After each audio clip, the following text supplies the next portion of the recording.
tal do vento interno na medicina chinesa é um conceito bem legal, né, Vicente? Porque aqui inclui tremores de maneira geral, né, tics, câimbras,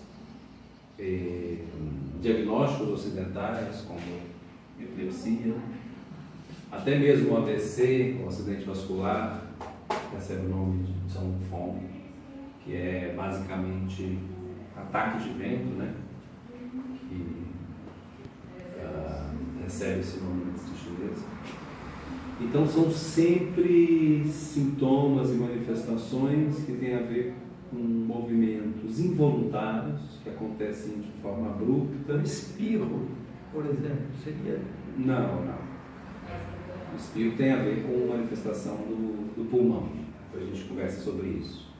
Aí esse vento interno normalmente está relacionado com um Zhang Fu de maneira especial, um Zhang, né? Com um órgão. Qual é? Fígado. Fígado.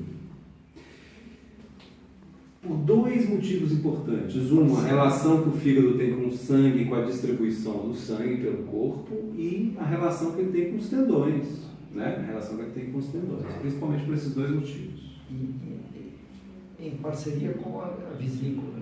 A madeira tem uma importante relação com o vento, mas a gente normalmente fala de padrões do fígado que antecedem um padrão de vento interno que normalmente é considerado um padrão de vento interno no fígado, no sistema fígado, né? E aí a gente tem maneiras na medicina chinesa de tratar essas condições, essas manifestações, principalmente porque a gente trata padrões ou síndromes que antecedem esse padrão de vento interno. Isso quer dizer o quê? Isso quer dizer que o vento interno, ele não é um padrão que acontece do nada. Normalmente a pessoa tem um campo já, tem determinados padrões de funcionamento que levam a esse quadro. Então, a gente tem alguns padrões de excesso e alguns de deficiência que podem favorecer ou desencadear um vento interno. Normalmente, os padrões são do fígado, mas também a gente tem padrões do rim, por exemplo, padrão da substância vital Shui, né?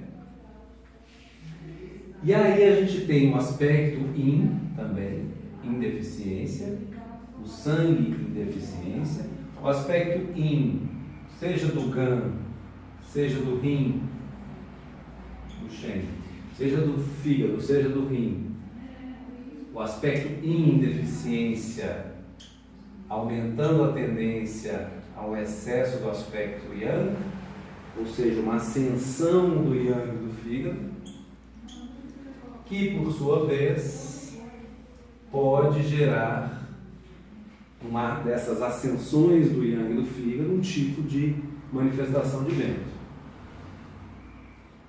como acontece com muita frequência com um ataque de vento do AVC ou apoplegia. Também pode acontecer pela própria deficiência de sangue. A deficiência de sangue, por si só, pode gerar um tipo de vento interno, principalmente esse vento interno mais leve, como tiques, tremores, inclusive também a cãibra, né?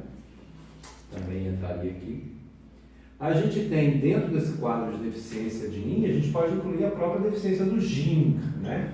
Então, a pessoa com uma deficiência de Jing importante, uma deficiência do aspecto Yin, do rim, também desencadear vento. Um exemplo bem típico é uma doença neurológica por deficiência do Jing, como é o Parkinson, por exemplo, né? E aí a gente tem o padrão de excesso absoluto, que é o fogo. Fogo de fígado, por exemplo. Ou excesso de Yang, né? Um excesso de Yang na esfera funcional do Gan, que gera o vento. Dentro dessa mesma lógica, a gente pode ter o próprio calor no sangue. Então, um calor no sangue, que pode vir por outros motivos, mas também pode vir por um quadro de fogo de fígado, desenvolve-se um calor no sangue e o vento interno, mas também por exemplo, uma doença infecto-contagiosa. Um padrão de doença do calor, a partir do olhar da medicina chinesa, uma doença do calor, que entra nos níveis de defesa, penetra no nível de defesa do sangue, e quando está no sangue, essa defesa do sangue o que se manifesta quando está nesse nível de defesa é o calor, que pode gerar hemorragias, pode gerar convulsões, por exemplo, né? Que é um tipo de vento interno. Então, quando você vê a pessoa falando, nossa, a febre está muito alta, a febre está muito alta, pode ter convulsão, é esse quadro aqui. Em linhas gerais, é importante saber que dentro dessa visão ecossistêmica da medicina chinesa, ou seja, em que as coisas não são mal de forma absoluta, mas são processos autorregulatórios de rearranjo o tempo todo, esse vento interno é uma tendência de regulatória do organismo. Normalmente uma regulação crítica, mas uma regulação.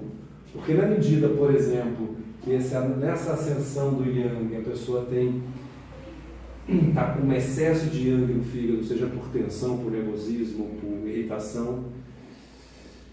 Um exemplo, essa epilepsia, uma irritação interna, né?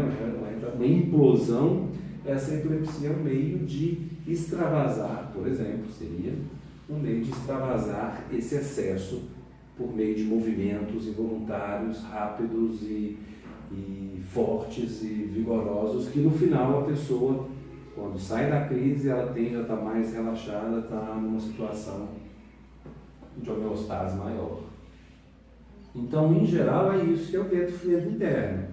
Por isso que a gente fala que é um padrão do fígado. Mas notem vocês que tem padrões de deficiência, padrões de excesso que antecedem esse padrão de vento interno.